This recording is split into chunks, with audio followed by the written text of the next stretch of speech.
Ladies, gentlemen, and giant rodent robots, as always, I am Cosmic, and today we're going to be reviewing Goliath, developed by Whalebox Studios and published by Octopus Tree.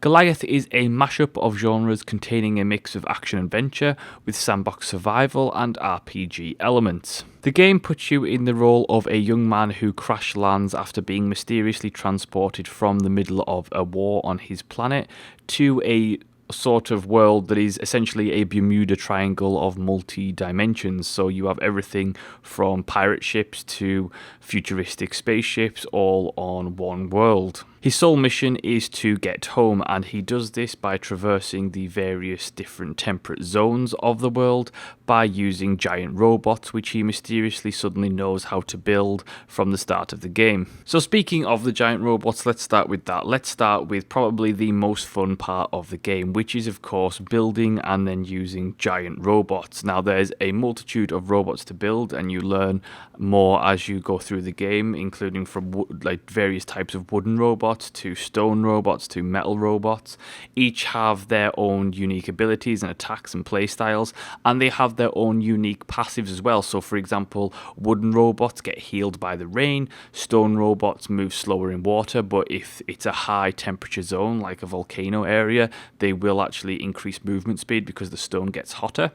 And you can also heavily customize each and every robot that you build by switching out head, chest, arms, legs, etc., as well as various weapons and equipment to use. You can also get out of your robot at any time, and your character themselves does have a single shot pistol that you can use. They also have stealth, so if your robot gets destroyed and you get ejected from your robot, you can instantly go into camouflage mode to try and escape the various enemies surrounding you. Game world itself is divided into levels. They're essentially floating islands of a sort, whereby to get to the next one you have to use a teleportation device, and then it will be a new climate, a new temperate zone with various missions available. There are a multitude of warring factions in the universe that you can side with and do quests for. The main problem of this is that the questing in the game is very, very tedious. It almost feels like a very traditional MMO in that it's mainly fetch quests, or go here, collect this, or go here, kill this, and it does become boorish very, very quickly. One point I would like to make out is that the writers have tried to imbue a little bit of sense of humour with that, in that they regularly point out the quest's absurdity. The character himself regularly points out that he's sick of being an errand boy. The problem with that as well is that the player is sick of being an errand boy, and when you make so many jokes based upon how tedious your questing is, but then don't proceed to change how tedious your questing is, it does become a little slap in the face every now and again. And especially when you have a game that is centered around giant cool ass robots that you can build, you have a questing system in there that just really doesn't utilize the strength of your game in essence.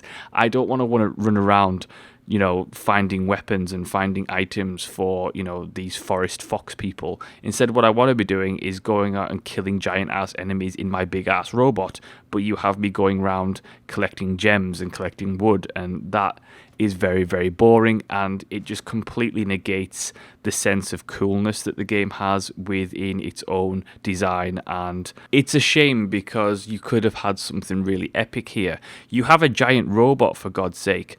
Let's say, I'm a warring faction. With this warring faction, you have a giant robot. They have a giant squid. Go kill that giant squid. That would be far more entertaining than go into this forest, kill 6 spiders, collect all their spiders' webs, bring them back.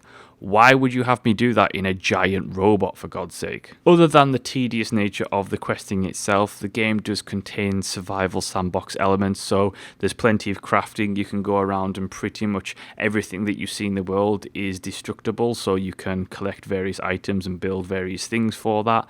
The game is a little bit slow to start in terms of the crafting, and especially in terms of the Goliath building itself. You can only build the single Goliath wooden robot from the very start for a few levels until you start experimenting. So you get to like the 3rd, 4th level, and it's a winter biome, and if you set your wooden robot on fire, you actually get the burnt wooden robot to build. And there's all kinds of experiments that you can do to unlock different types of Goliaths, which is a lot of fun to do. The game does have a good sense of difficulty in terms of enemies. The problem is that it comes in the form of hit points, right? So you take a lot of damage, you can deal a lot of damage out, and some enemies can be very resilient to damage. The problem is it doesn't come in the form of any unique mechanics. It's more of a brawler. It's just button mash, button mash, button mash. The Goliath themselves do have some really interesting fun abilities to use, but the enemies don't really have that. You have melee and ranged enemies, but the AI is very lackluster. I mean, you can just pretty much kite enemies around all you want and destroy them, or you can just run back to your camp, and as soon as you're in your camp, enemies just walk away like nothing had ever happened. And you can actually at some point even just lure the enemies to the camp, and once you're in the line of the camp, you could just shoot them from there and they can't do anything about it, which is a bit stupid. It's actually quite disappointing that the game itself has flaws that just really hold it back from being such a great game, because you have the premise of a killer app here. You have giant robots that you can build, you have crafting, you have survival elements, you have this great art style that is absolutely fantastic, and you have this giant world to explore, and exploration is rewarded in the game. There's loads of secrets to be found, there's loads of loot to be found if you search all around, but then you have the enemy AI, which is lackluster. You have problems with questing, you have narrative choices that just don't make any sense and complete plot holes, and it's just a shame that the game's flaws really do hold it back. From a technical standpoint, the game does run okay. There are a few bugs and a few mishaps here and there that are slowly getting patched out, but they are there and they are noticeable. One thing that particularly stuck out in my mind in terms of annoyances was the minimap and the guidance system, because it often leaves you wondering where the hell to go.